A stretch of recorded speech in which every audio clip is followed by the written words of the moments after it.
जो हमारे सेंटेंसेस होते हैं वो कितने टाइप के होते हैं, क्योंकि जो टेंसेस हम करने वाले हैं आगे, टाइप्स ऑफ टेंसेस, उसमें ज़रूरी है कि आपको सेंटेंसेस के बारे में पता रहे कि हम तीनों टाइप के सेंटेंसेस उसमें करेंगे।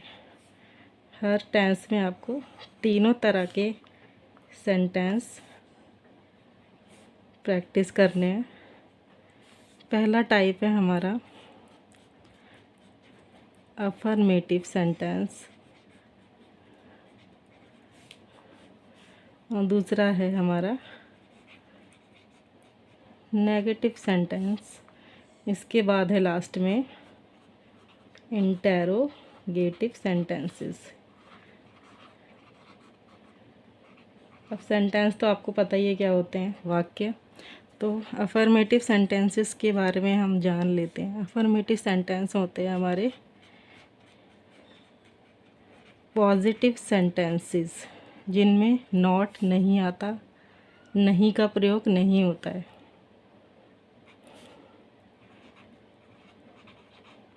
सेंटेंसेस आर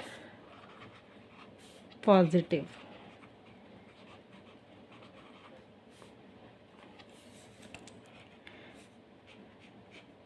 जिनको हम नॉर्मल सेंटेंसेस भी कह सकते हैं। इसके बाद नेगेटिव सेंटेंस में हमारा नॉट आता है, नहीं का प्रयोग होता है कि मैं नहीं करूँगा, मैं वहाँ नहीं जाऊँगा, मुझे खाना नहीं खाना है, मुझे स्कूल नहीं जाना है, मैं स्कूल नहीं जाता हूँ, मैं जल्दी नहीं उठता हूँ। इस तरीके के जो सेंटेंसेस होते हैं वो नेगेटिव सेंटेंसेस होते हैं। अफर्मेटिव सेंटेंस हमारे नॉर्मल सिंपल सेंटेंसेस होते हैं। इसके बाद इंटेरोगेटिव सेंटेंसेस हमारे प्रश्नवाचक वाक्य होते हैं, जिसमें हम क्वेश्चन पूछते हैं। कोई भी प्रश्न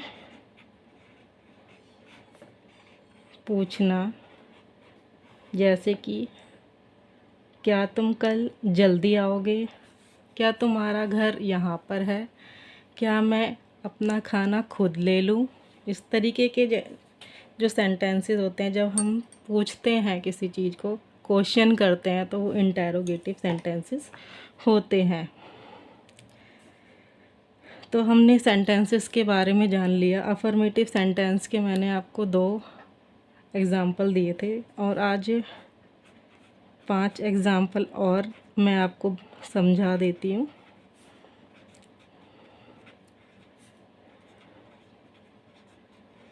जिससे कि आप अच्छी तरह से प्रैक्टिस कर सकते हो सिंपल प्रेजेंट टेंस और प्रेजेंट इंडेफिनिट टेंस की।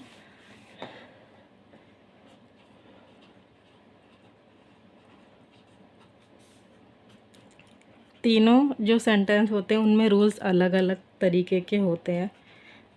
तो हम जितने भी टेंसेस पढ़ेंगे सब में हमें तीनों प्रकार के सेंटेंसेस को पढ़ना पड़ेगा। उनके सब नियम हमें याद करने हैं। अफर्मेटिव सेंटेंस में मैंने आपको बताया था, इंडेफिनिट टेंस में सब्जेक्ट प्लस वर्ब की फर्स्ट फॉर्म प्लस एस और ईएस प्लस ऑब्जेक्ट। एस और ईएस के बारे में मैंने बता दिया था कि एस और ईएस जो होता है वो सिंगुलर फॉर्म में जब हमारा सब्जेक्ट होगा तब लगेगा। अगर हमारा सब्जेक्ट प्लूरल में है, बहुवचन में है, तो एस और ईएस का प्रयोग वर्ब की फर्स्ट फॉर्म के साथ नहीं होगा। ये आपको याद रखना है। फर्स्ट एग्जांपल हम देख लेते हैं।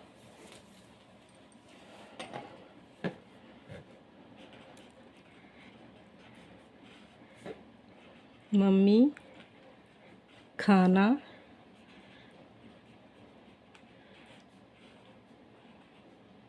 बनाती हैं। यहाँ पर हमारा सेंटेंस है मम्मी खाना बनाती हैं। इसमें हम कैसे लिखेंगे, सबसे पहले सब्जेक्ट देख लेंगे। सब्जेक्ट क्या है? मम्मी। मम्मी को इंग्लिश में क्या कहते हैं? मदर।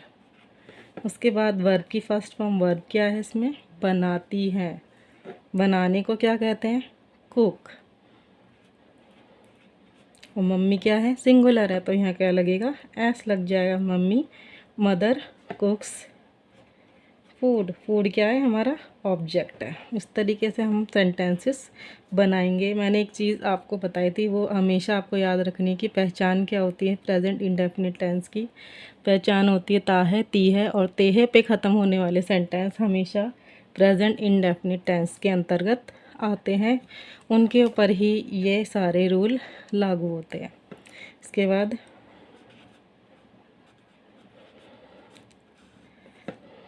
बच्चे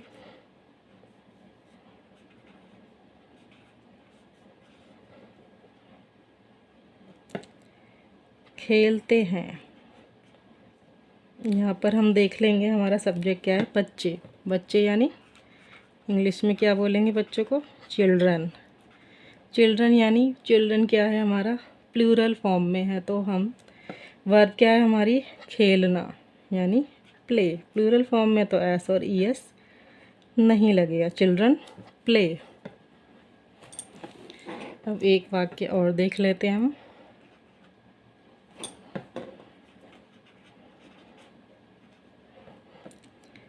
हम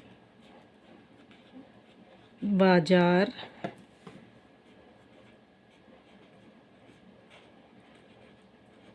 जाते हैं।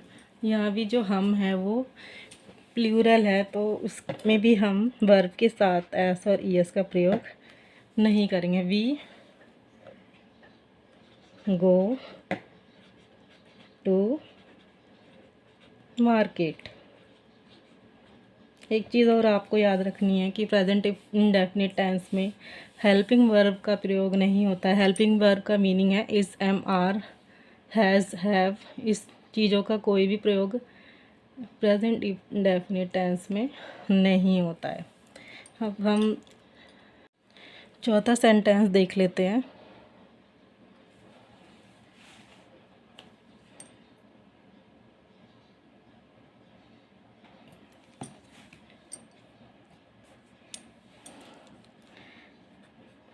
पापा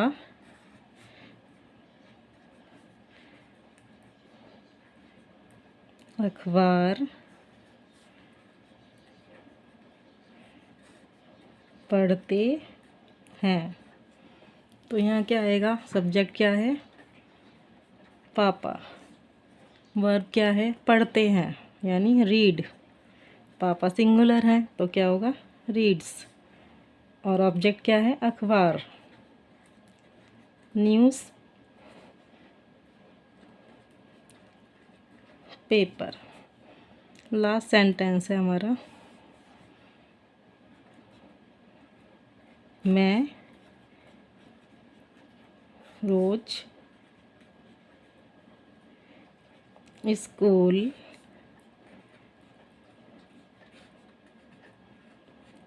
जाती हूँ। आई को हम, आई वैसे सिंगुलर ही होता है, लेकिन आई को प्लूरल में काउंट किया जाता है, तो इसमें वर्ब के साथ एस और एस नहीं लगेगा। तो इस नियम को भी आप याद रखेंगे। आई गो टू स्कूल डेली। तो आपको सारे सेंटेंसेस मैंने आपको समझा दिए हैं। सेंटेंस कितने प्रकार के घर पर प्रैक्टिस करेंगे। धन्यवाद।